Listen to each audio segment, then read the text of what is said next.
Good to have you along with us tonight. I don't know how many years it has been since I first heard about Dan Burisch. It's been a long time. And Bill Hamilton was the first person, I think, to bring this story to light, to my attention at least. And over the years, we have done, I don't know, at least half a dozen programs in depth about Dan, who is a very enigmatic man who will make his first national radio appearance tonight on this program in just a few minutes. Let's say hello to Bill Hamilton and welcome him back. Hi, Bill. Hi. How are you? I'm back, and I'm not coughing. Yeah, no, you sound like your old self. Yes. Of course, you sound like your old self last time, too, just a little under the weather. Right. Good to hear your voice. How many years ago was it that you first came on this story? And I don't think it was too much after that you were on this program talking about it. Well, it's been a long time. Yeah, I first saw the document that Dan wrote in 1999, but I first met both Dan and Marcy in 2002. Mm-hmm. And it was probably after that meeting that I came on the program. Seems like it was more than 4 years ago, but maybe not. Yeah. Time flies. Sure So does. here we are at long last, and I know Dan had indicated in the past, if I remember correctly, that he did want to go public, but there were no green lights all the time back then. There were apparently ups and downs. We'll find out more about that in a few minutes. But as far as you are concerned, being an independent and highly respected career UFO research scholar, this story not only has legs, but it has great traction. Correct? Oh, yes. Mm-hmm. Nothing has come into your field of view, intellectually or academically or in terms of journalism, to give you any real cause for concern about this story? No. What I talk about is yellow flags and red flags. Mm-hmm. Right? Red flags means stop, don't go any further. Right. Yellow flags mean caution, I need to check this out further. Mm-hmm. Need more data. I had maybe a couple of yellow flags along the line, but I feel like I have resolved that in time, and it's been a green flag all the way. Very good. Let's say hello to a young lady who was on the program, who was this, on the 21st of June already, Marcy McDowell. Hello, Marcy. Hi, Jeff. How are you tonight? Fine, thank you. How are you? Oh, I'm doing well. I'm Good. doing well. It was the 21st of June. Yeah, let's see, 1 week, almost 2 weeks. Yes. Amazing. Yes. So this is a story, and we've communicated, it does seem like more than 4 years, but... It does seem like more than 4, but it hasn't been that many years, though. Busy years. Busy, jam-packed years. Yeah. I remember we were talking before the book came out and other things. When did the book come out, Eagles Disobey? Eagles Disobey was being written in 97, and it was actually finally released in 98. Well, then we have been talking for 7 or 8 years. For quite some time, yes. Through the course of writing Eagles and all of the things that happened afterwards, yes. Right. And you talked at some length, in fact at considerable length, as did Bill, about Dan in our program on the 21st, and all of you who are subscribers can hear that any time you'd like, and it is fascinating to say the least. Oh, now, when did Dan first talk about wanting to go public with this, Marcy? Do you remember? It's been a long time, I know, but he wanted to, and he couldn't, and then he could, and it seemed to me, that's at least how I recall it, that it was a bumpy road. It was a very bumpy road. Actually, from almost the beginning of 1990s, Dan was in a way hoping to find a way to go public with this, but he was so deeply involved with Majestic, and so involved with his work up at S4 and with the J-Rod, that it was a complete impossibility at that time. But times have changed, and things have happened, and he is now in a position where he's actually under orders to tell the public what he knows, what he's experienced, what he knows firsthand. Gee, and I thought he wanted to come on this program of his own free will. Under orders. Oh, he's been hoping to, but never had the chance until just recently. I know. I'm being silly, but with all that said, let's welcome Dr. Dan Burisch himself and say hello in person for the first time and for the first time ever. Hello, Dan. The time has come, the walrus said, to talk of many things. Indeed. Hello, Jeff. Oh, wait a minute, Jeff. Let me jump in on this. Uh-oh. Of shoes and ships and sealing wax, of cabbages and kings. And why the sea is boiling hot and whether pigs have wings. I think we've taken enough of a show up now, Marcia. Well, that's the literary aspect of it anyway. I won't even ask Mr. Hamilton to... Nah, just be quiet, Bill, you're better. Yeah. Now, Dan, you literally were told to go ahead and go public. Is that the story? This has been a long issue, and if so, who told you and how did that come about? Well, indeed I have. On October the 12th of 2005, I was sat down in Marcia's apartment together with my wife of 16 years, Deborah, and was given a verbal set of orders which had been passed to Marcia in a written form. I have that exact order in front of me if you'd like to hear it. Sure, I'd like to. I will quote. Quote, to, this is definitely a quote, the Most Honorable Dr. Dan EBE Burisch, Majestic ID number H6196E, from the Most Honorable MJ number 1, for the consistory of the Majestic 12, Washington, D.C. Within and for the consistory of this majority assembled, by order of the Majestic 12 in formal high session, Thursday, October 12, 2005 A.D., you are hereby instructed, ordered, and enjoined to the best of your abilities and talents to present the truth of the extraterrestrial reality as you have personally known it on dates yet to be established to the population of the world. You will conduct this disclosure with the application of your sacred honor, without regard for personal security, and in an unwavering manner rely upon the truth and the countenance of Almighty God as your personal defense. Know now that you have the personal assurance of the Majestic 12, that none shall prevail against you, that your message shall be for the unity of humanity during the time of the cycle's cross. Such supremacy of word, but subordinate to God, is established by treaty with the future extraterrestrial intelligences. You are hereby held to all ethical and moral boundaries, as in keeping with the standards set forth for senior agents of the Majestic 12. May God be with you, O Son of the Majestic. We will stand unanimous and adjourned to your purpose. Your acceptance of this order is hereby requested forthwith. That's End quote. That's some pretty highbrow language. One wouldn't be expecting language that eloquent from an organization like that, or speaking of such high, almost spiritual demeanor. It's interesting. Well, these ladies and gentlemen who have recently been seated in the 12 positions for the Majestic 12 are deep individuals, and I've come to respect the majority of them, no pun intended with the word, but the majority of them as deeply convicted individuals for the future of humanity. Now, this is not to say that many of those 12 individuals at the same time have not done certain things for which I wish they would not be heading for the hills at this moment and leaving me holding the bag. But that said, I do have a deep regard for them. You know, Jeff, in common parlance, it's a common thing now to give a shout out to your friends. Might I give a small shout out to my 12 friends out there? Sure, please do. Okay, I'll name them one at a time here, and I'll even give some initials out. Now, this is a first, folks. This is a list that you've not seen anywhere else. I'm all ears. Go ahead.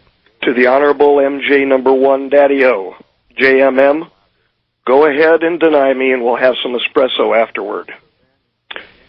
To the Honorable MJ number 2, RBC, Chainsaw, watch your sodium levels.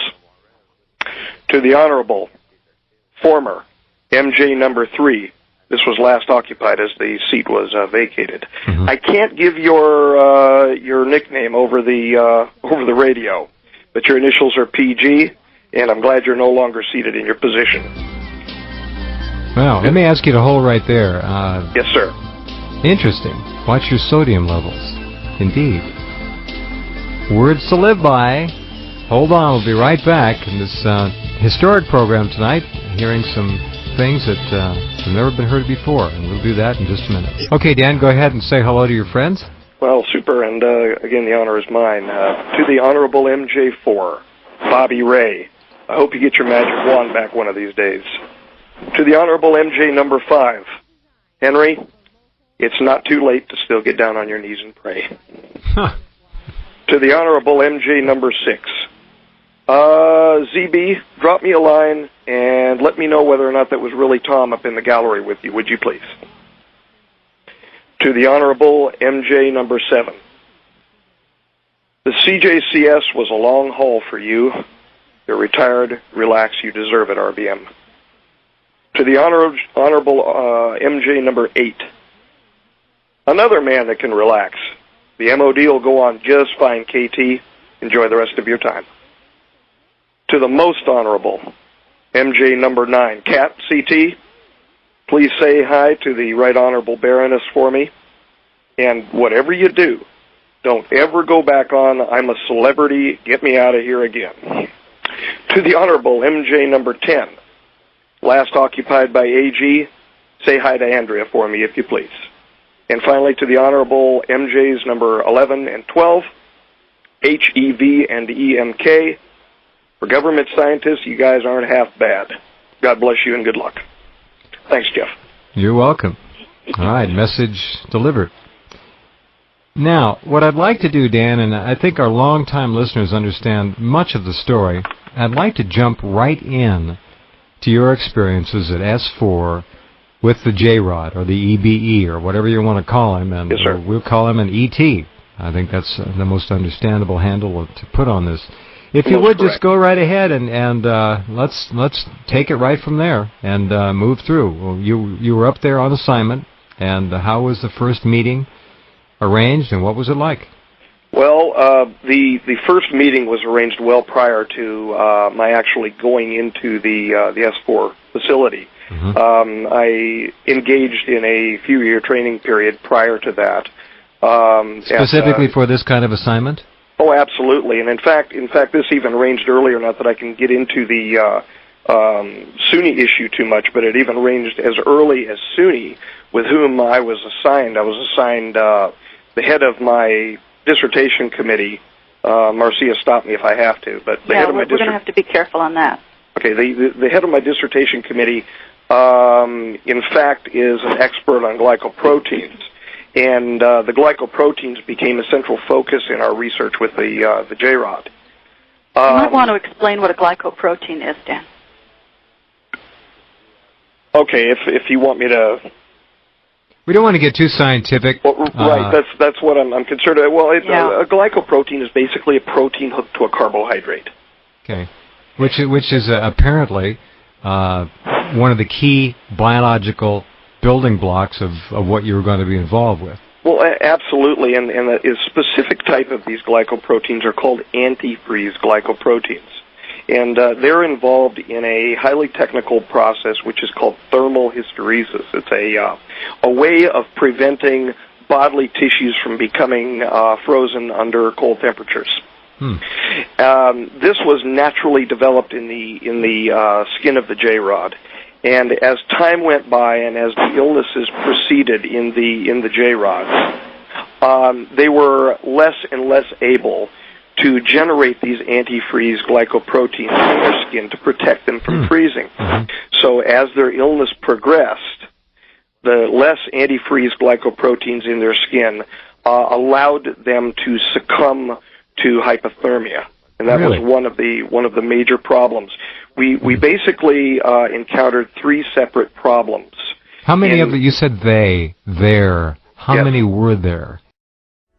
I am the dreamer. You are the dream. At one time. In the clean sphere at S4, I was privileged to interact with a single one, J-Rod. Mm-hmm. His personal name, which is only carried between he and his parents, is Kaela. His personal name was not known to or transmitted into his culture because they are essentially numerologists. Same kind of numbers that we use? Well, yes and no. It's the same kind of numbers that we use, but they use them in different ways. Mm-hmm. And they also compact and diffuse various different number systems to communicate with one another. Okay, so telepathically or in an auditory sense? Yes, they can in the P plus 52Ks. Now we're talking about a future species here. In the P plus 52,000 year species, they had basically gone to telepathy alone, and in that case, they had a specialized organ, if you will, developed on their brain, which would allow them to entrain to one another. Basically, the way a dolphin would acoustically use its melon to speak with other dolphins in the ocean. Mm-hmm. And so they would thump each other, if you will, with entrainment and communicate that way. And that, in fact, is how they operate in the earlier species, the P plus 45,000s, how they operate to actually abduct a human being. They entrain to your level of composure or relaxation. Your endorphins and enkephalins begin kicking in, you become relaxed, and you willingly submit. But in any case, the one J-Rod to which I was directly privileged to interact at the Clean Sphere was suffering from actually 3 separate syndromes at the same time. Okay, let's get into that right after this. Briefly, Dan, as we slide into the break, how did the J-Rod come to be there? Crash? Yes, it was a 1953 crash with 2 P plus 45,000 J-Rods outside of Kingman, Arizona. Very good. All right, stand by. We'll be right back and follow this along with Dr. Dan Burisch. All right, you said that the J-Rod was suffering, I guess others as well, from 3 types of problems. What were they? Yes, sir. One was a primarily immunologically based problem, which was called an IgA, or immunoglobulin A. Now, here comes some words: monoclonal gammopathy of uncertain significance. The second one was a genetic Cockayne-like syndrome, and this Cockayne disease is seen in a few members of our population now. And the third problem was the distal polyneuropathy. And that was the problem which was responsible for what was called the denervation of their myricrine glands. Was this alien injured in the crash? Not severely, as far as I'm aware. Was disoriented and had a great deal of a problem breathing our atmosphere.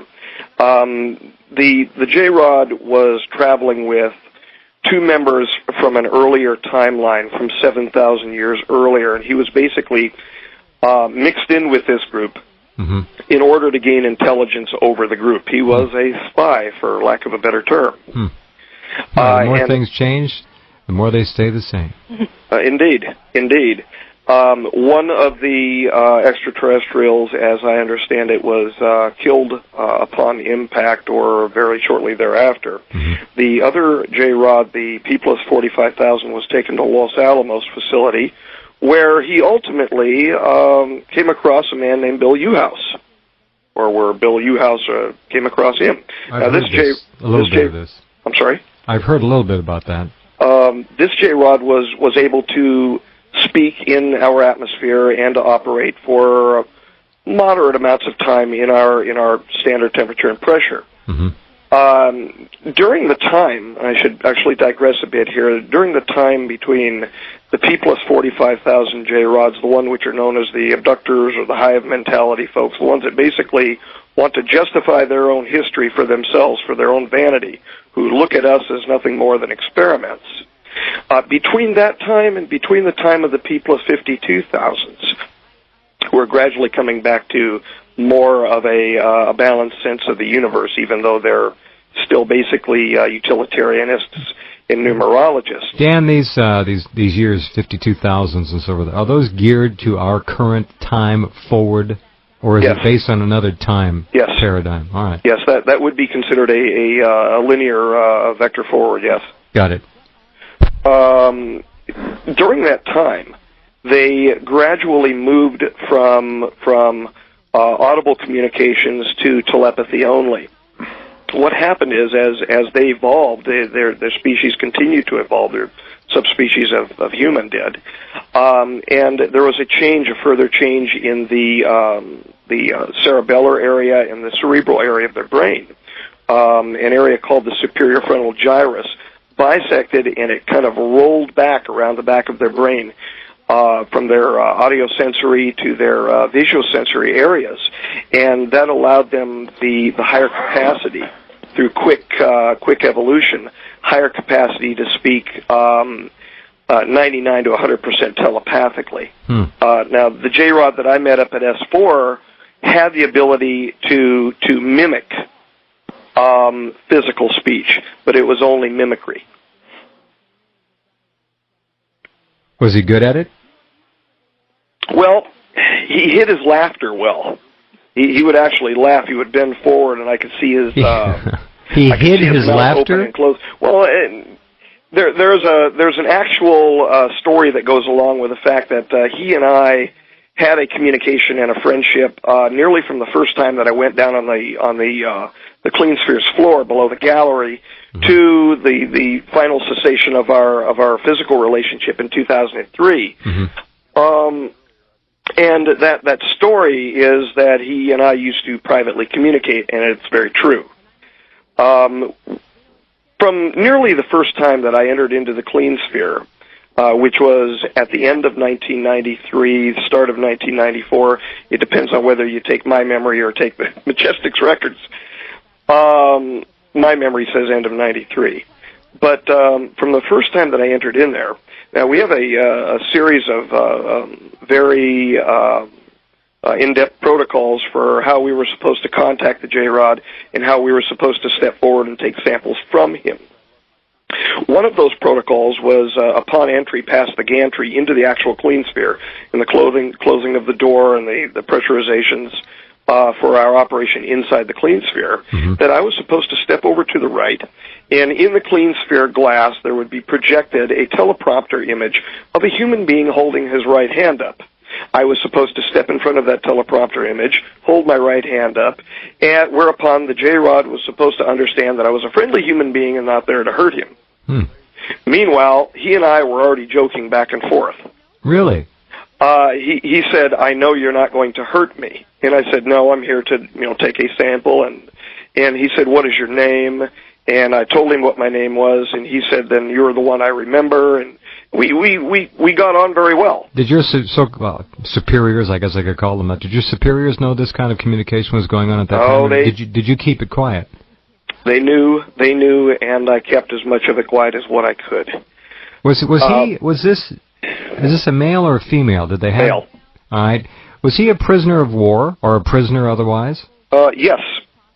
After he was taken over to the S4 facility after crash, there came to be a schism, if you will, between the Sigma unit within Majestic, then still the Majestic 12, and the various intelligences, and that schism occurred between we and the P plus 45,000 J-Rods.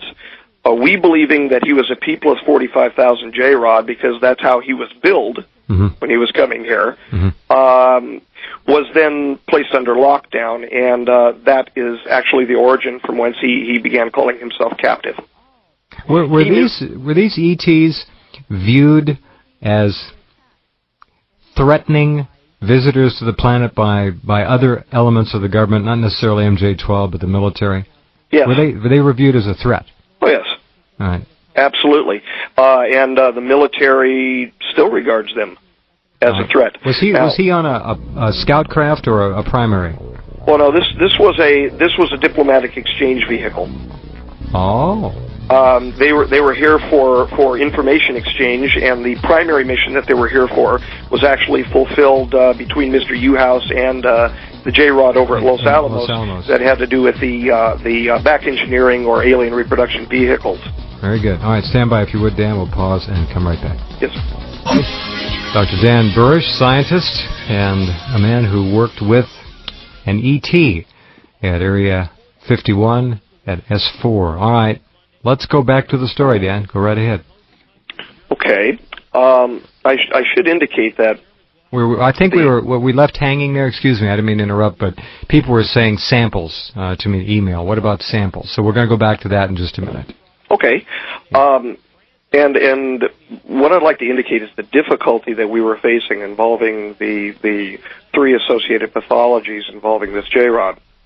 Not only were we dealing with just an analogous pathophysiology in the J-Rod, this was a truly to us an alien situation. Our normal chromosomal pairs that we have in our body had been reduced by the time of the P plus 52,000 J-Rod Kaela to 19 pairs, and that would be only 18 pairs of autosomal and 1 pair of sex chromosomes. And they were reduced by combinations of the combining of genetic material through what are called Robertsonian translocations. So what we would think would be, for instance, chromosome number 4 in the present human being would actually be a combination of chromosome number 4 and chromosome number 8 in the J-Rod. So we basically had to reinvent the wheel in dealing with the J-Rod. Okay. And the samples that were taken from the J-Rod. Now you were sent in there to collect physical samples from this living being who was being held a prisoner. Right. I was sent in to remove distal peripheral nerve samples because the J-Rod was undergoing what was called a Wallerian form of degeneration of the nerves. And so what I had is something called a PIN system, or a pressurized induction needle system, which had small compartment vessels, if you will, on them that I could plug in, inject the needle into the periphery, the arm of the J-Rod, and fire it looked like a little gun, basically. Fire the gun by pulling the trigger, and that would cause a suction, if you will, of a small amount of material into a vial, a small vessel. That vial could then be removed from the pin system, placed into a port at the near the gantry area for the clean sphere, and it would be sent up one floor into our cell culture area up on level 3. The peculiarity of removing these samples was that whatever I was doing on the J-Rod, I was feeling. And now I'm so I was generally I'm generally a right-handed person, although I was ambidextrous when I was a little boy. But I had to learn how to use my left hand to remove these samples very gently from the right arm of the J-Rod, because it was required that I removed it from his right arm by our protocols, which were set up by our cover committee. And so I would slowly insert the needle into the musculoskeletal portion of the lower arm by the just above the wrist area of the J-Rod, and fire that. And as I fired that, my right arm would enter into intense pain. So I was basically required to do it left-handed because I knew that my right arm would be in pain. There are no free lunches when dealing with. Was this something that the J-Rod wanted you to feel? No. What happened is, as our association increased, as our relationship increased, he would normally, I would have to be speaking with him during the process, and as our familiarity to one another increased, our ability to disconnect. I am the dreamer. You are the dream. During the process, and as our familiarity to one another increased, our ability to disconnect from one another decreased. So as he was trying to pull back his emotions away from me, I could still feel that audiosensory area of his thumping me, and because I had habituated, if you will, with the entrainment from him, I very easily fell into the pattern of continuing to feel him, and so there was no escaping it. I tried to even emotionally cut myself off from it when I was in there with him, and it was a near impossibility, especially after several months of doing it on and off. Wow. All right. Did he have, you mentioned he laughed, he had a sense of humor. He did. Did he have a wish to go home? No, not trying to get into any cliched scenarios here, but was he pretty miserable? How did he take all of this? A prisoner is a prisoner. He was miserable to the extent that he regarded himself a captive, but he also understood why he was here and his importance of being here. That understanding extended all the way back to his own childhood and his mother. His mother, who had been involved in their society and with the use of their time viewing equipment, such as the like a looking glass machine, if you will, was aware that she would be giving her son to the past to try to save our future. She then gave him the private name Kiela, which has 4 very important layers to his name. And he communicated this to me in between wanting to know what my nickname was and all of this business, and wanting to know about my childhood. But he told me that he was named first after Hala, which means portion. She was giving the bread of her life to the world. The second layer was a numerical layer which added to 33, which is a extremely mystic number. Even in Masonry, and I'm not an apologist for Masons, nor am I a Mason, but a lot of the mysticism involving the number 33 actually means 27, and it goes to issues involving the Metatron's cube, the number spheres in the Metatron's cube, which are capable, if you put a dot in the center of those spheres, of evolving all of the 5 basic Platonic solids which create our material reality. And 2 plus 7 is 9, which Marco Rodin talks about as being the complete ultimate number. Well, in fact, they worshipped the number 9. The ambassadorial suite, where he was held as captive and then finally as ambassador, originally supposed to be ambassador, then captive, and then back to ambassador, and then was restricted to actually leave by his own people, but we can get to that another time. On the ambassadorial level, it was actually named 4 or 5, so the numbers would add to 9. Right. And this even goes to how he was named originally. He called himself 15 or 16, depending upon how you want to take the J or the JA in his name, when he was being named by the Sigma unit, which was his base in the number of years from hearing Blythe. The origin, in fact, of the name for Project Aquarius. But on the third layer of his name, the Chi and the L, if you add that together numerologically, came to the same number 27. And then finally, layer 4, and this I think should have meaning to everybody. He was named El-Ah, which means prophet of God, Allah.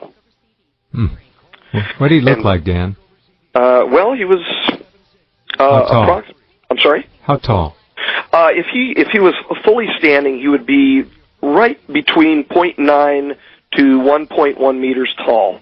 However, with the denuding of his physical condition from the Cockayne syndrome and the neuropathy slumped over, he was approximately, well, actually, he was about 1.1 to 1.2 meters tall if he could stand up. I want to be accurate with this. Did he have a slumping, he was about 3 feet tall. I see. Did he have a spinal column similar to ours? Physiology Indeed, he did. Similar? Indeed, he did. And there was there was a reduction in the number of vertebrae, but the vertebrae, in fact, were formed while denser. While there was an increased what's called osteoclast ability for reabsorption of bone, so while it was less dense than ours, his spinal column was present. I see. Sound like he could have used a good chiropractic adjustment after that crash. Yeah. I'm not being totally facetious. I mean, the guy had some spinal problems, and, structure is structure. Well, indeed he did, and they had a very negative nickname for him, the security unit, and some of the folks inside of Majestic, they called him Stump. Well, I'm sure he picked that up, and it probably didn't make his day. It didn't, but he looked beyond most of that. He really did. Well, let's hope he understood that he was here 52,000 years ahead. I would hope he would look beyond our pretty tattered means of addressing people at times. Yeah, he did. He wanted to see from me the sweeter aspects of my childhood, and so I showed him my favorite cartoon when I was a boy, which was Cecil the Seasick Sea Serpent. Wow. And he began calling... Fran and Ollie? Yeah, well, I know about Kukla, Fran, and Ollie, but that was another one. Cecil and Beanie. Cecil and Beanie. Wow. Now, just because we're talking $52,000, 52,000 years ahead, doesn't necessarily mean 52,000 years ahead in terms of advancement across the board, does it? No. See, no, I want to get. fact, everyone thinks. We're talking about two different timelines here. Right. Anyway. Thank you, because people think linear and they think unidimensional, and this is a multidimensional issue. And just because something is 52,000 years in our time ahead of us doesn't mean they are advanced 52,000 years in every aspect. Well, it would vector forward as linearly 52,000 years if, within the next couple of years, we transition from what we call timeline number 1 over to timeline number 2. God forbid. Is that the Bush timeline, the Bush-Cheney-Halliburton cabal timeline? Don't blame us. It's not like we actually voted for him. No. Listen, he lost. Anyway, when you have that kind of power, it doesn't matter. Back in just a minute with Dr. Dan Burisch. And Marcy, any quick comment as we slide into the break here? No, but we do have to talk about the timeline issues. This is very important, and it has a tremendous effect on the issue of the extraterrestrial presence. Very good. All right. And one quick question, Dan, real quick. Sure. How many different groups of visitors are visiting the planet at any given time? I'm aware of 3 physical and 1 interdimensional. Okay, very good. There's so many different kinds of reports of different shaped hardware flying around up there, one wonders. So stand by, we'll be right back. Bill Hamilton is along, Marcy McDowell is with us, and Dr. Dan Burisch is here. First time on radio, talking about the biggest story of them all, which confirms, if all this is true, that we are certainly not alone, never have been, never will be, and we're talking about many different aspects of being alone here. All right, Dan, let's go right ahead with the story. All right. Before the break, Marcia mentioned concerning the timeline issue. Yes. And the time that we're facing now. I have been specifically warned by members of the Majestic within the last 24 to 48 hours Right. what I was supposed to say and what I'm not supposed to say, and what I'm going to say is the truth. It's a difficult pill to swallow. It's a difficult medicine to take, but I'm going to say the truth one way or the other. Presently, we are in what is called the doctrine of the convergent timeline paradox. In other words, being that we're being visited by travelers from our future, there is an overlay of time. We are actually looking into our own future by seeing what appear to be past ruins on other planets. And you may see some of those things change as we proceed past the plane of the galaxy. But time will tell. I'm not exactly sure what we're going to see. But we're anticipating that there is going to be a restacking. Now, if I could set the stage for this a bit.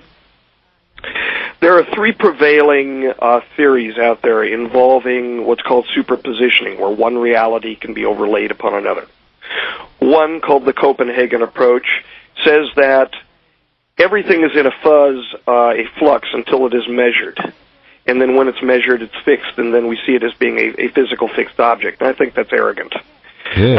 Another one is the many worlds approach, which says that in every different of an infinite number of universes, an object is in a different position. depending upon where you are, you'll see it in a different position.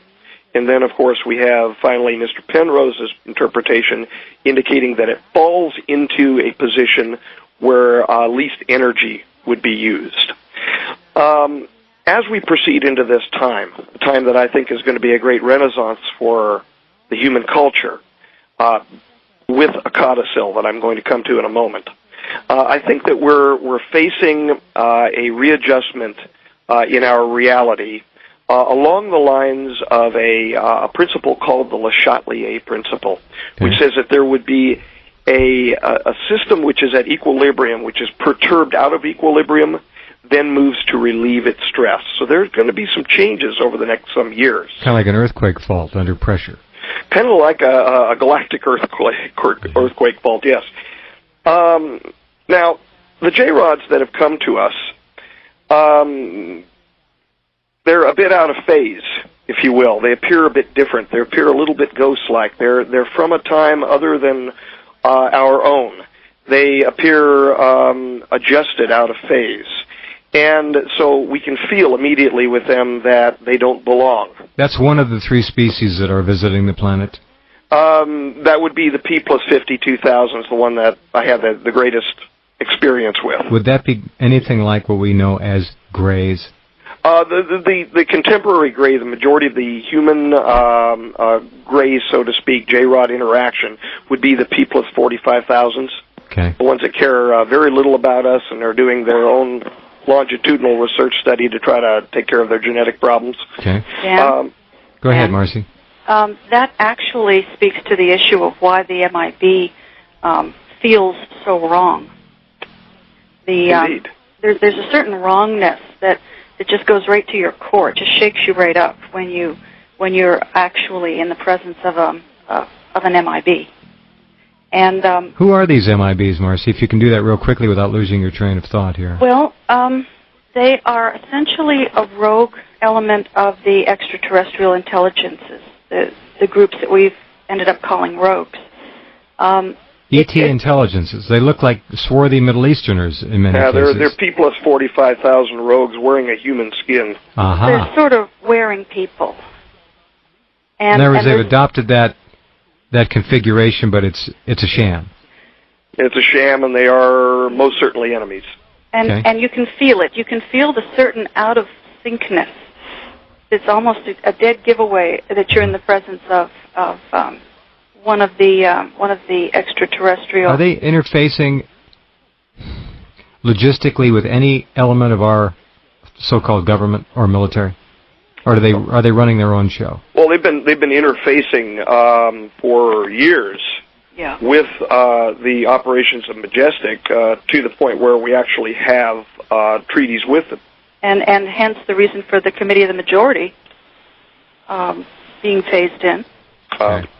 So that there would be fewer treaties out there. Just keeping the treaties in line. Well, that was actually the inception of the Committee of the Majority from Majestic 12 in 1963, was a threat by the former Soviet Union to begin engaging their own treaties with the extraterrestrial intelligences in an effort to bring it under one umbrella so that the situation could be controlled and ultimately the technologies which could be our own undoing would be controllable. Then President John Fitzgerald Kennedy, together with the old Majestic 12, allowed for the internationalization of the Majestic 12 into the former 33-member Committee of the Majority.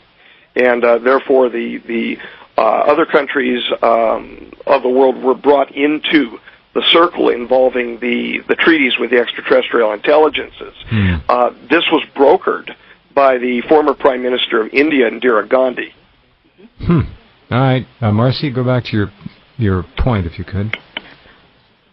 What? Too much goes on. My goodness, a lot has gone under the bridge there. Yeah, it just passes very quickly. I'm sorry. Oh, that's there's so many ways to go with this. It's just I'm trying to pick my way through it.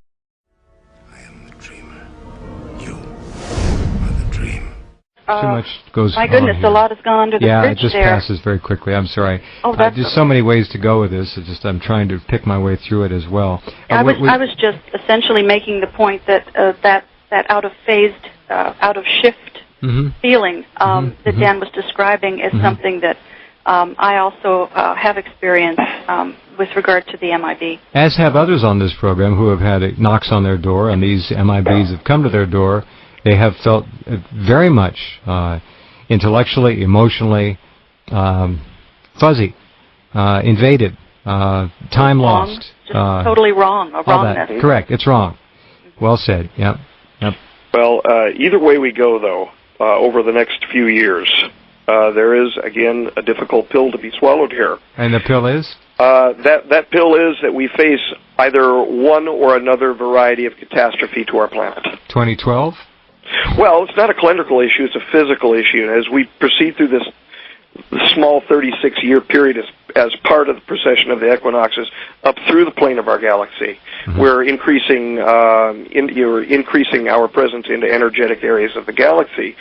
And if we avoid the timeline 1 to timeline 2 catastrophe, which the P plus 45,000 year ahead rogues want us to have to justify their own history, and the P plus 52,000 year J-Rods want us not to have because they want to see the right future for humanity, that if we avoid that great catastrophe, which we are told by the history of the J-Rods would result in the death of 4,157,000,000 and change people. How so? Biological? It would be changes, physical, war? A geophysical shift following a burst from our sun, an electromagnetic burst. And actually, Bill would be the person to go into the Shiva hypothesis deal and all of that on that. But, okay. Well, we'll do that. We'll do that again later. But basically, 4 billion people may or may not die in the next how many years? Between now and 2017. 2017. The problem with this is there are those out there that want to preach this as though it's going to happen. There are those out there that want to preach this as though it's not going to happen. The numbers that we received from the Looking Glass was that it had a less than 1 out of 5 probability of occurring, meaning a 19% probability of occurring, with an 85% confidence level. So any percent of that possibly occurring, of course, is enough to cause fear to rage through any sane human being. And of course, grease the pockets of any number of hustlers who love to play on those fears. Of course. And the other side of this coin is that one way or the other, we're in the middle of a mass extinction, and one way or another. One way or the other, we're in the middle of an ecological catastrophe, mass extinction on our planet. But we have the ability with that. We have the ability to change our own future. And coming to the issue involving the T1 versus the T2 transition, which we pray to God will never occur, we have the ability to stop that as well. And there are men and women around this globe at this moment who are dying to preserve the T1 timeline. Which is what the 52,000s want to see? Which is what the 52,000s want to see, yes. Okay. That we will preserve our timeline, a unified timeline, a unified humanity, so that we will not be split into two halves. Okay. We're on the same page here. If all of you who are online click on Dan Burisch's name, you'll go to a page that has some graphics that Dan was kind enough, along with Marcy, to put together for the program tonight. And you'll see something there that says Looking Glass. And if you were with us a couple of weeks ago, when Bill Hamilton and Marcy McDowell were here, we talked about that a bit. And here are some images which might help us solidify that a little. Let's find out from Dan what this means in terms of talking and communicating with beings who are tens of thousands of years ahead of us. Next. Back with you, Dr. Dan Burisch, scientist who worked with E.T. at Area 51S4. Okay, click on Dan's name and Looking Glass. How important is Looking Glass to communicating with either one of these future representative races? Well, or was it important at all? Well, it was that different versions of the Looking Glass were used to actually open up communication ports. Uh-huh. The primary looking glass machine, and these things always come in twos. In fact, the son of Bill Uhouse worked with the sounds like a sequel of some kind. Unit sounds like that sounds like a sequel. Son of Bill Uhouse. I believe his first name is William. It'd be Will Uhouse. And how did he get involved with Looking Glass? He would have to speak to that. Right. He would have to speak to that. But he was involved at another facility within the Nevada test site called the Tweezer facility, right? And where they were working on time sequence. And I'll leave it at that. The rest of it, he should explain. Okay, well, what did we do with Looking Glass, and where did the technology come from? Was this a human creation, or was it borrowed ET material on one hand, and then was it a melding of the two? What was it? It's a modified technology from ancient cylinder seals, which have been taken under security. Like Sumerian yes. Cylinder seals? Yes. Taken under security now by the United States government. You mean you can't buy it on the Internet? No. All right. Jeez. No. And they're taking everything away from us, aren't they? There's more to cylinder seals, though. Simply a historical artifact. Right. Those cylinder seals, from what I've seen of them, and I've read a little Sitchin and so forth, pretty simple, pretty simplistic. Is this another type of cylinder seal that we don't commonly run across? The cylinder seals that I'm referring to are information that was encoded into the seals by extraterrestrial peoples who actually used the time travel mechanisms that they possessed and possess to this day to go back and seek the information. But the seals contain characters or caricatures or other impressions. They don't contain microcomputer chips full of data. Or do they on a different level? I think it's a matter of looking at the seals holographically. It's not simply a matter of what you see on the surface. It's combinations of information. We have to be rather careful yes. as to the nature of decoding these seals.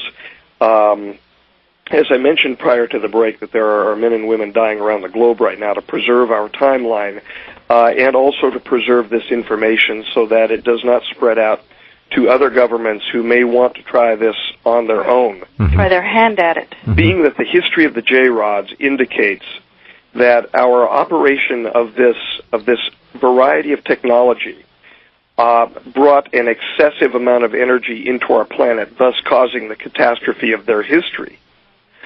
It would be hard-pressed for us to get into exactly how these things are decoded should impressions of these seals prior to their being taken under security by the government have leaked out to anyone. And we're not sure. I think I follow that. All right. Dan, how is it that the planet Earth and what we do interface with J-Rods 40-some thousand years and 52,000 years ahead of us? Are they occupying the same planet? Are they occupying the same space on a different dimension that the Earth is? Are they in a different galaxy? What's the deal? I don't quite follow the connection. The J-Rods, if we're to accept the T2 timeline's history, the first people after the catastrophe, which is after 2027 or whenever it happens. Around that time. Moved from here to the moon and then ultimately to Mars, and then from Mars off to Orion.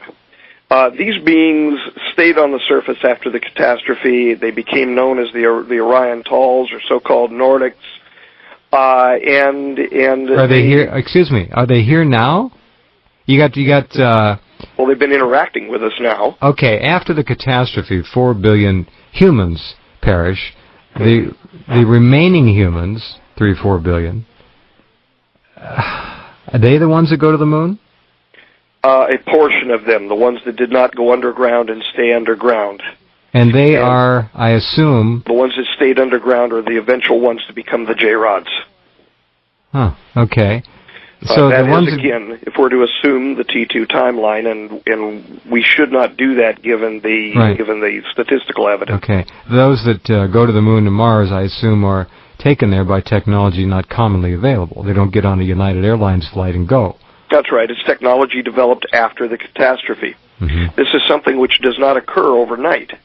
This is something which took tens upon tens of thousands of years to actually rebuild our civilization. So they didn't take off and go to the moon in the year 2030 or 2040. No. It took a long time. No, a long time. Okay, very good. I'm trying to be clear about that. Now I got you. Okay, we have to pause again, Dan, just a second. Thank you very much. There's a lot, there's a lot to think about here. Timelines. We want to adhere to T1, not T2. Men and women are dying right now around the planet. This is a big story. We'll pause and we shall continue in just a few minutes. Talking with Dr. Dan Burisch. Dan, T1 and T2, we have to make the right choice. How do we make the right choice? What do we do? How do we affect the decision here? The necessity for the removal of this technology from the planet has been known for a long time. Which technology, Dan? The looking glass variety or stargate variety technology. And removing it from the planet. Removing it from its operation. I.e. it's bad stuff. Yes, according to the history of the J-Rods, these items would self-activate during the time of the burst from the sun and cause an inordinate amount of energy to then be imparted to the planet Earth, thus precipitating a global catastrophe. Geophysical. Yes. So what we've done is we have undertaken, if you will, together with the militaries of the world, who a vast number of them are at war anyway concerning other issues, to remove these technologies. Most nations have handed them over for dismantling on their own. So these are proliferated all over the planet? Well, Saddam began handing out these things like power chips, like candy, across the Middle East. Huh? Looking glass technology? Yes. A variety of the looking glass technology. How is it that none of this ever leaked into the alternative media at some source, some level? Well, it has. What were they doing that right now. What? Yeah, okay, but what were Saddam, our boy in Baghdad, man who we made and paid and then betrayed, as it were? Absolutely, and that's how he got a hold of a lot of this information. Okay. And he wanted to make himself, I guess, the leader of the Islamic world or whatever, and I don't want to get into too many political or political religious issues, but wanted to make himself the leader in the area, so he thought he could hand out these little things as power chips. Well, he handed out half a dozen of them. Two of them, which were handed out, went from Iraq to Libya. Do you notice what happened with good old Muammar? How quickly he began inviting everybody into his country? Well, after we killed his daughter, he had a vision. We also informed him, you hand them over or we're coming in to take them. You hand them over willingly without the rest of the loss of life.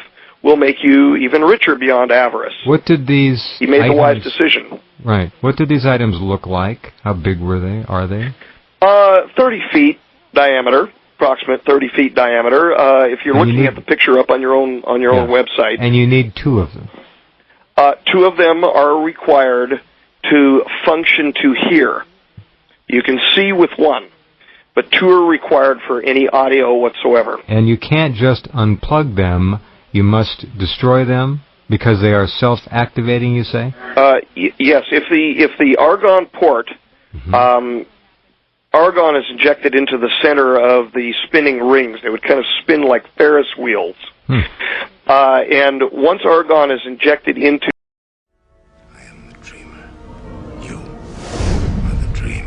the center of that, and whatever other electromagnetic technology on the looking glass is turned on, and I'm not a physicist, I'm not an electromechanical specialist, there would begin to be a pearlescent sphere formed in the center of the looking glass, from whence there is almost like a crystal ball sort of imagery would begin evolving.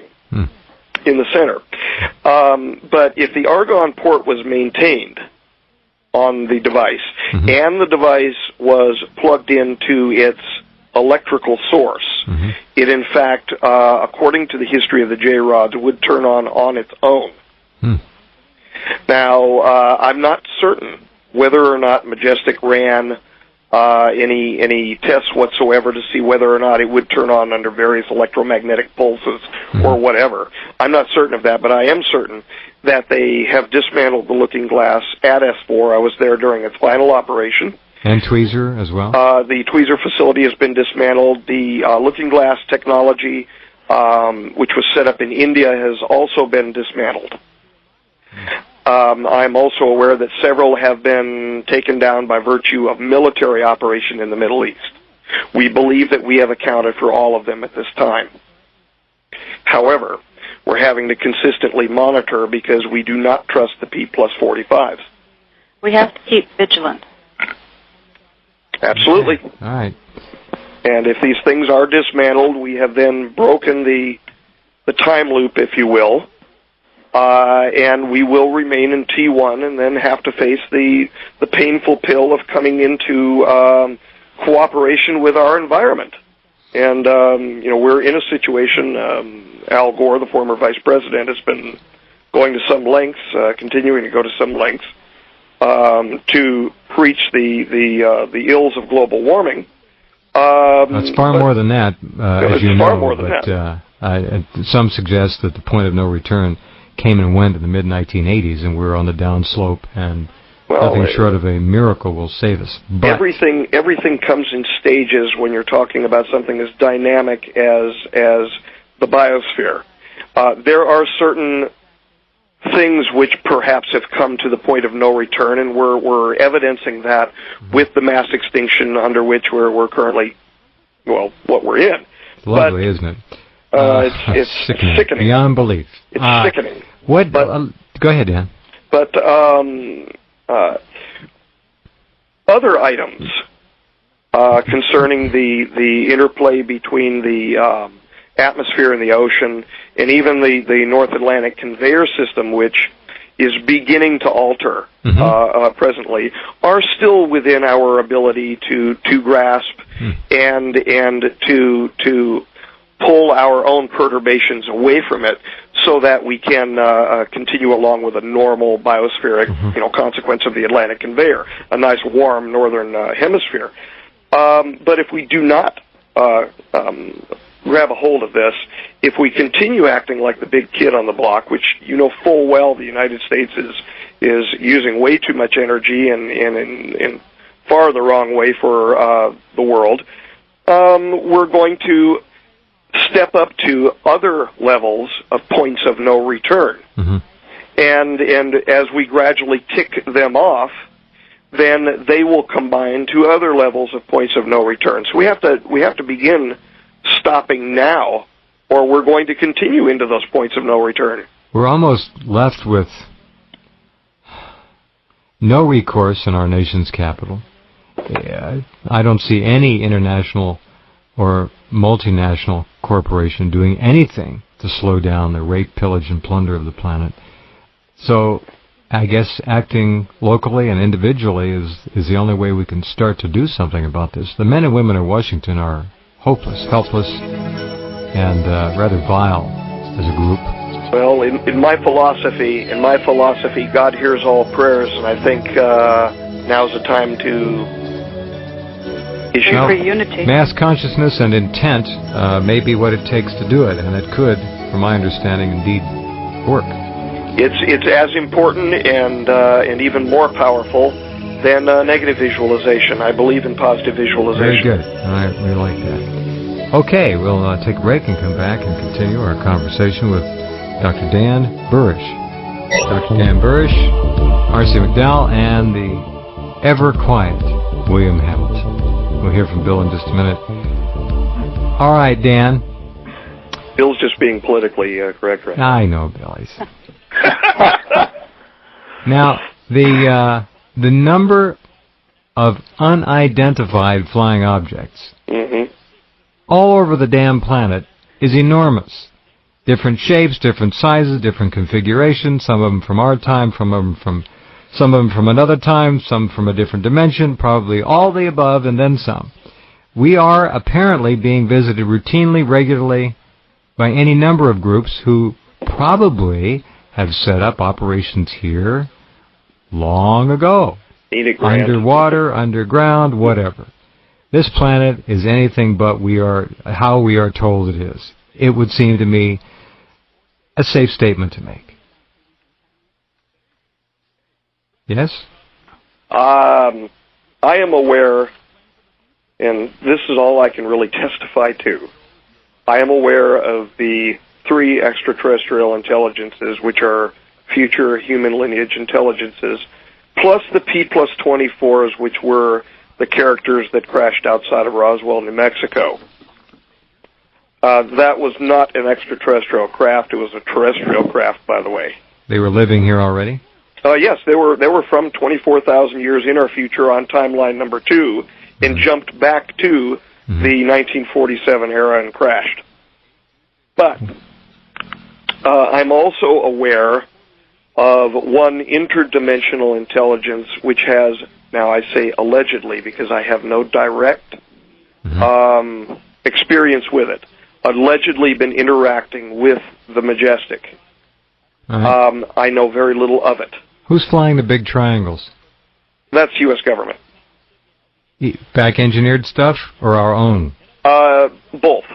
They're both ARVs as well as our own equipment. Why are they flying these things over populated areas? Oh, I won't talk about that. Yeah, well, that is a military operation. How stupid is it to fly over an urban area 150 feet off the ground with a mega-trillion-dollar Black Ops project that's been going on for decades when some deer hunters could open fire on it if it's made of terrestrial materials? Well, and the opposite thing that can be said is, how often do you hear large complaints about it on regular television? Well, we know the game. It's not being popularized, and most people that have deer rifles, and God bless our VP, but won't shoot at something moving unless they know what it is. You can bless him. I'll pass. All right. Well, anyway, the point is they're flying these things in some pretty populated areas, and I'm not sure why. It sort of doesn't make a lot of sense. But well, many things don't make a lot of sense. I don't have any direct. Honest to God, I don't have any direct information that these triangles, that any number of the sightings could be true alien sightings or true extraterrestrial vehicles. However, I am aware that some of the triangles are in fact reproduction vehicles, and other triangles have been modeled off from them for military purposes. Those military are actually defense-related purposes, and that's why I would not want to comment on it. That's fine. I understand. Okay, we've got about 8 minutes here. That's all. And I would like to invite you back, Dan. Anytime you'd like to come back and continue our conversation, there's obviously a great deal here we haven't even looked at. It's too. We could do probably 10 programs and not cover half of it. Well, and the nice thing about this, and thank you very much for the offer. The nice thing about this is that right now Marcia and I are nearing ready to cut the first DVD of my debriefing. Excellent. I have a couple hundred hours now total in the can of very precise, very dense material from my 20-year service with Majestic, and we're looking to, within the next couple months, put the first DVD out to the public so that this information begin spreading even wider. There have been those who have questioned whether or not what I was going to do with any monies accrued to me. As I have said before, and I will make it public when it happens, any monies that I am to receive from any DVD product or anything like that, which I would be scheduled a percentage of it. The exact percentage I don't even know right now, but whatever accrued will be given to charity.